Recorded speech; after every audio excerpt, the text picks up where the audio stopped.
with Phillip in Walnut Creek. How are you? Hello. Hey. Hi, Phillip. Hi. Thanks for taking my call, guys. Sure. Thanks for waiting.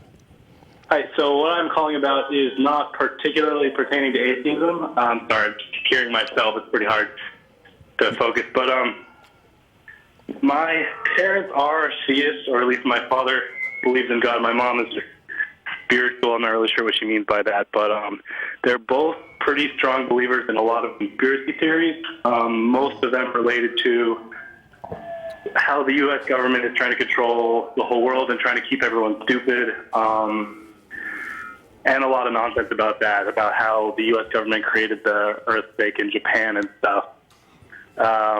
Wow. With some kind of device. I don't really understand it, but I don't really want to.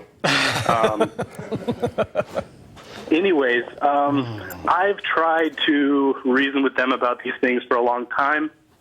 Never gotten through to them at all. They just pull the plastic kind of thing that theists do as well, where they just restate their original position after you've debunked all of their claims. Mm-hmm. And what I'm stuck on right now is I don't know how to move forward, because I'm at a point in my life where I'm going to be moving out pretty soon and living on my own, or I should have by now, and I'm trying to. And sounds like a way to move forward to me. Mm-hmm. Yeah, but I just don't know how to continue having a relationship with them, because it causes me so much grief. Well, I mean, okay, first of all, I'd recommend trying to talk about other things. For example, my family is religious, but we just avoid that subject. Unless they're just constantly, if they're constantly coming at you with conspiracy theory stuff, and the best thing you could do is just say, I know you believe these things, I don't. Can we talk about other things? I don't want all of our conversations to be, filled with conflict. But I mean, as I travel around, doing lectures and debates and things, I run into, if you're an atheist, there's no guarantee that you're a skeptic or a reasonable person. And I run into atheists all over the place who are into all sorts of woo and pseudoscience and conspiracy theory stuff. We just got an email in the other day that I won't go into that, is somebody who's convinced they're going to turn science on its head. And some of those conversations I just don't engage in. It's, apart from stating that I don't agree with them, and that I don't have any interest in really talking about it. Mm-hmm. I may not say much at all, but it's deciding how invested you are in any given relationship and how to. Because it sounds like you still want to have a relationship with your parents. Well, I do. It's just the problem is that it comes up with pretty much everything. I mean, most of their discussions between each other are pretty much complaints about the world out of pure ignorance, like how you can't work on modern cars the way you used to be able to work on cars in the 30s because they have all these conveniences, and they think that it's because, the car company, as if we're just 5 people in a room deciding this, all decided that they don't want people to be able to work on cars, so we're going to make them really complicated. Well, I don't know that they're completely wrong about that. Well, sure, but my point is that they're pretty much, that's their angle on everything, is from them out instead of the world comes into their perception. It's their perception first.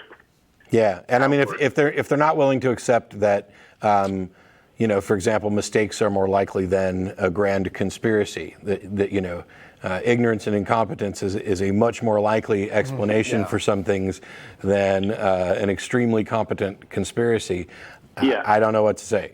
And it may just be, I mean, you've got to decide at what level you're going to engage, but there are some people who, unfortunately, are probably beyond reach, that they're too invested in what they believe, and their critical thinking skills not only didn't develop properly, but developed improperly, such that all of the things that they think about fall into this kind of, pattern recognition, therefore, truth conspiracy. Yeah. And tying into that, one of the the interesting things that you often hear from conspiracy theorists and people who think along those lines is that they, of course, see themselves as being the great rationalists and skeptics. When, in point of fact, what they've done is they've become so far gone in their own way of thinking that they see they're confusing skepticism with denialism, for example. This whole idea that, well, if anything that's the official story about anything now just simply has to be wrong or some sort of nefarious lie simply because it is the official story. It's this kind of hyper-skepticism that goes beyond rationalism into this new form of strange dogmatic thinking. It's kind of gone over the top and back all the way down and looped around the other side of irrationality. So it's if they are in fact that far gone, and it's to the point where it's affecting your ability to just have a normal day-to-day relationships, like where you can't talk about anything at all. So, boy, it's a really nice breeze out today. Yes, well, it's because the government mandated wind machines that are controlling our minds, or if it's that ridiculous, you may just need to move out, break away. Let them miss you for a while, and come back to it. As Matt said, some people just. You can't reach them at a certain point. Yeah. I mean, I hope that's not that way, but...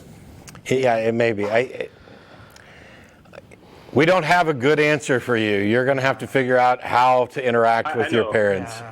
Yeah, I knew that when I called, that you guys can't really give me any definitive answer on something like this. But you're not alone. Yeah. And look for other people who are dealing with, similar situations is often one of the Because a similar best question that we ways to get sort just it from a lot of atheist viewers is, not to deal with this, but it's the basic question of how do I come out as an atheist to my family? Because they're all religious, they're all Christians, I'm the atheist, how do I let them know? And so this is a similar thing to that. I think that it just, us not knowing exactly the dynamics of your relationships with your family and how close or estranged you might be, we could maybe at best give some general suggestions, but ultimately it's just going to come down to you're there knowing how hot or cold the water is, and we can't really, beyond that.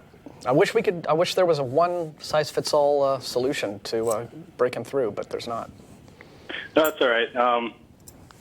Thanks for thoughts. Give me stuff to think about. Sure. Good luck. Yeah. Yeah. And hey, if you find a way, or if you find out what works for you, don't keep it to yourself. Share it for the other people who are in those situations. Yeah. Mm-hmm. But thanks a lot for calling, Philip. We appreciate it. Yeah. Thanks for taking my call. All right. Bye-bye.